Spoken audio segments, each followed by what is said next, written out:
20వ శతాబ్దం అప్పుడప్పుడే మొదలవుతోంది. భారతదేశంలో ఒక చిన్న ఊరు. అక్కడనుంచి వచ్చిన ఒక కుర్రాడు స్వంతంగా నేర్చుకున్న గణితంతో ఏకంగా ప్రపంచ గణితశాస్త్ర రూపురేఖలనే మార్చేశాడు. అసలు విశేషమేంటంటే ఆయనకి ఎలాంటి ఫార్మల్ ట్రైనింగ్ లేదు. అయినా సరే ఆయన రాసిన థీరమ్స్ ఇప్పటికీ సైంటిస్టులకు పెద్ద పజిల్స్గా మిగిలిపోయాయి.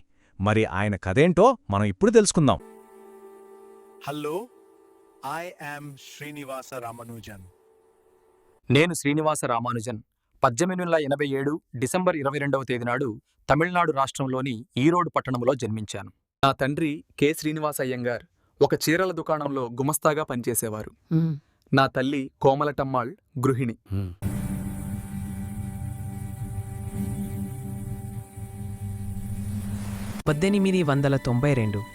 అక్టోబరు 1 కాంచీపురంలో ఉన్న చిన్న పాఠశాలలో విద్యాభ్యాసాన్ని ప్రారంభించాను. మా తాత కాంచీపురం న్యాయస్థానంలోని ఉద్యోగం కోల్పోవడంతో నేను తల్లితో సహా కుంభకోణం చేరుకుని అక్కడ కంగయాంగ్ ప్రాథమిక పాఠశాలలో చేరాను. నాన్న తరపు తాత చనిపోవడంతో నన్ను మళ్లీ మద్రాసులో నివాసముంటున్న తల్లి తరపు తాత దగ్గరికి పంపించారు. కానీ నాకు మద్రాసులో పాఠశాల నచ్చలేదు. తరచూ బడికి ఎగనామం పెట్టేవాడిని. నన్ను బడిలో ఉండేటట్లుగా చూసేందుకు వీలుగా ఒక మనిషిని కూడా నియమించారు. కానీ 6 నెలలు కూడా తిరగక మునుపే కుంభకోణం పంపించేశారు. నా తండ్రి రోజంతా పనిలో లీనమవడం మూలంగా చిన్నప్పుడు నా బాధ్యతలు మా అమ్మే చూసుకొనేది. అమ్మతో నాకు చాలా గాఢమైన అనురాగం కలిగి ఉండేవాడిని. ఆమె నుంచి నేను సంప్రదాయాల గురించి, పురాణాల గురించి తెలుసుకున్నాను. 1898లో నా తల్లి ఆరోగ్యవంతమైన శిశువుకు జన్మనిచ్చింది. అతడికి లక్ష్మీనరసింహం అని నామకరణం చేశారు. అదే సంవత్సరంలో నేను హయ్యర్ సెకండరీ పాఠశాలలో చేరాను. ఈ పాఠశాలలోనే మొట్టమొదటిసారిగా గణిత శాస్త్రంతో పరిచయం ఏర్పడింది.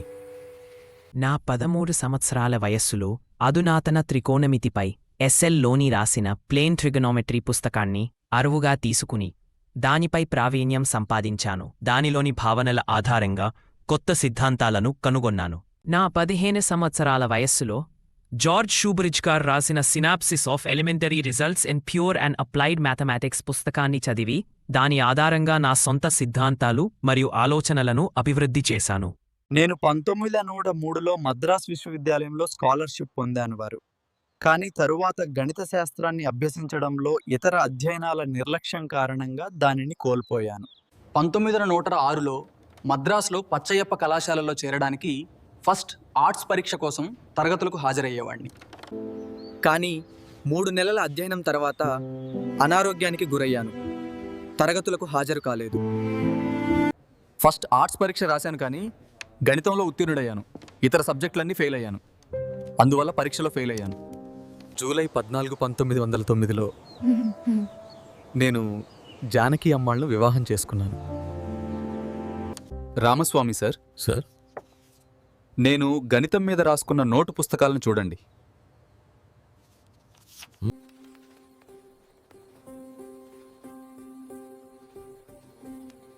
ఇందులో అపారమైన గణిత విజ్ఞానం ఉంది.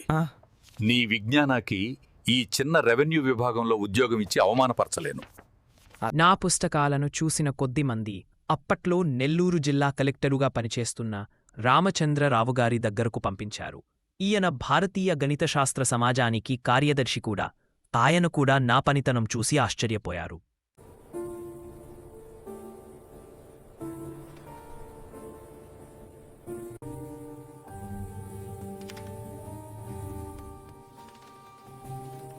వి రామస్వామి అయ్యర్ సహాయంతో నా రచనలు journal of the Indian mathematical సొసైటీలో ప్రచురించబడ్డాయి. దీని తరువాత విశ్వవిద్యాలయ విద్య లేకపోయినప్పటికీ నేను మద్రాస్ ప్రాంతంలో గణిత మేధావిగా ప్రసిద్ధి చెందాను. 1912లో నేను మద్రాస్ పోస్ట్ ట్రస్ట్ ఆఫీస్లో గుమస్తా పదవికి నియమితులయ్యాను. Madras port trust chief accountant S N Iyer అను నేను రామానుజన్ పనిపై 1913లో on the distribution of primes అనే పత్రాన్ని ప్రచురించాను. ఇంగ్లండులోని కేంబ్రిడ్జి విశ్వవిద్యాలయంలో పనిచేసే జిహెచ్ హార్డీకి నా సిద్ధాంతాలను ఉత్తరాల ద్వారా పంపాను. రామానుజన్ ప్రతిపాదించినవి చాలా కీలకమైన సిద్ధాంతాలు. కొన్నైతే నేనెప్పుడూ చూడలేదు. రామానుజన్ పనిని చూసి ముగ్ధుడైన నేను రామానుజాన్ని కేంబ్రిడ్జికి ఆహ్వానించాను. జిహెచ్ హార్డీ కోరిక మేరకు మార్చి 17, 1914న నేను ఇంగ్లాండ్కు ప్రయాణించాను.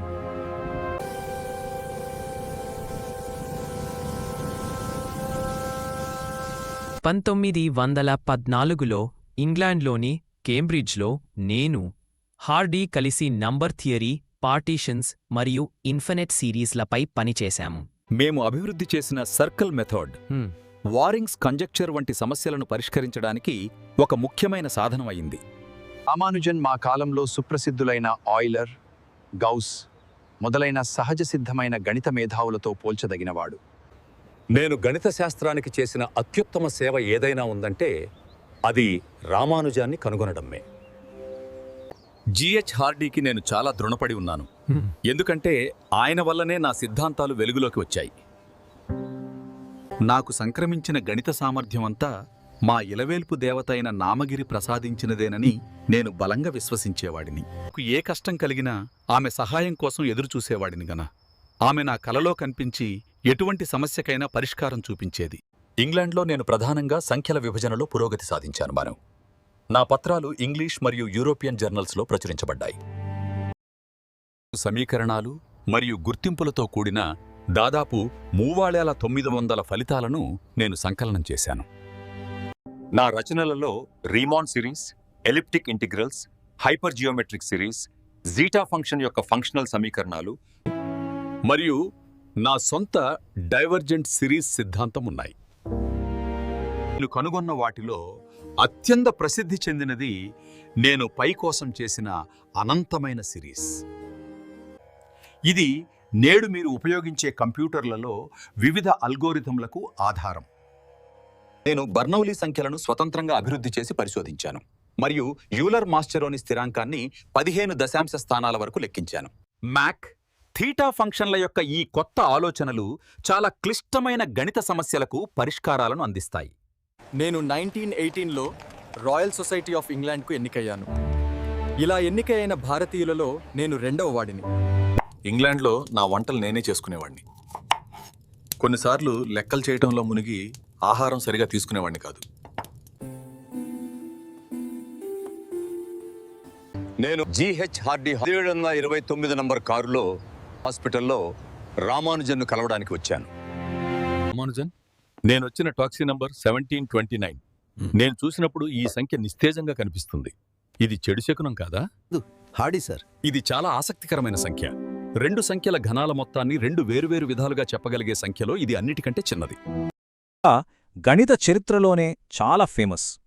కేంబ్రిడ్జ్కి చెందిన గొప్ప గణిత శాస్త్రవేత్త జిహెచ్ హార్డీ అనారోగ్యంతో మంచానపడ్డ తన ఫ్రెండ్ రామానుజన్ని చూడటానికి వెళ్ళినప్పుడు ఈ సంభాషణ జరిగింది.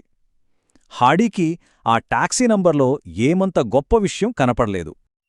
1729, 1729.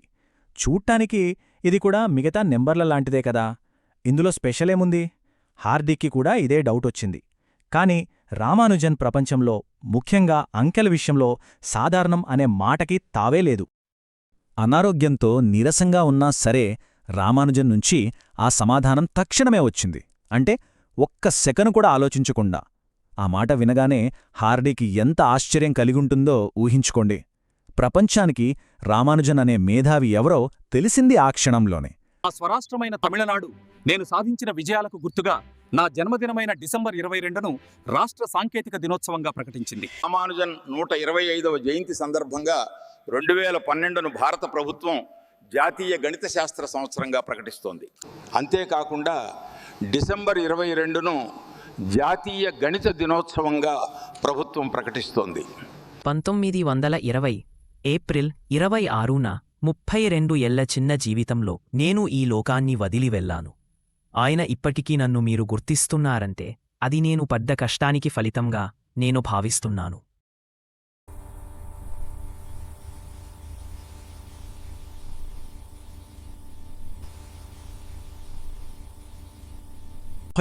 ఏళ్ల వయసులోనే ఆ గణిత శిఖరం కూలిపోయింది. కాని ఆ చిన్న జీవితంలోనే ఆయన తన నోట్బుక్స్లో దాదాపు 3900 ఫలితాలని, ఫార్ములాలని రాసిపెట్టి వెళ్లారు. అవి కేవలం ఫలితాలు కాదు, ఫ్యూచర్ జనరేషన్ మ్యాథమెటీషియన్స్కి ఆయన వదిలివెళ్లిన సవాళ్లు, రహస్యాలు. ఆయన ఎంత ముందుచూపుతో ఆలోచించారో చెప్పడానికి ఇదొక చిన్న ఉదాహరణ. తన చివరి రోజుల్లో ఆయన రాసిన మాక్ టీటా ఫంక్షన్స్ అనే కాన్సెప్ట్లు 100 ఏళ్ల తర్వాత ఈరోజు సైన్స్లోని పెద్ద పెద్ద మిస్టరీలను ఛేదించడానికి, అలాగే క్యాన్సర్ లాంటి జబ్బులపై రీసెర్చ్ చేయడానికి ఉపయోగపడుతున్నాయి. ఎంత అద్భుతం కదా! మన దేశం తన ఈ గ్రేట్స్ అన్ని ఎప్పటికీ మర్చిపోదు. ఆయన గౌరవార్థం స్టాంపులు రిలీజ్ చేయడం దగ్గర్నుంచి ఆయన పుట్టినరోజుని నేషనల్ మ్యాథమెటిక్స్ డేగా సెలబ్రేట్ చేసుకోవడం వరకు ఆయన మన జాతీయ హీరోల్లో ఒకరిగా ఎప్పటికీ నిలిచిపోతారు. ఆయన నోట్బుక్స్లోని చాలా థీరమ్స్ ఇప్పటికీ మ్యాథమెటీషియన్స్కి అర్థంకాని పజిల్స్గానే ఉండిపోయాయి. ఒకవేళ ఆయనే గనక మరికొన్నేళ్లు బతికి ఉంటే ఈ ప్రపంచానికి ఇంకెన్ని అద్భుతాలందించి ఉండేవారో కదా. ఈ ప్రశ్న మనల్ని ఎప్పటికీ ఆలోచింపజేస్తూనే ఉంటుంది.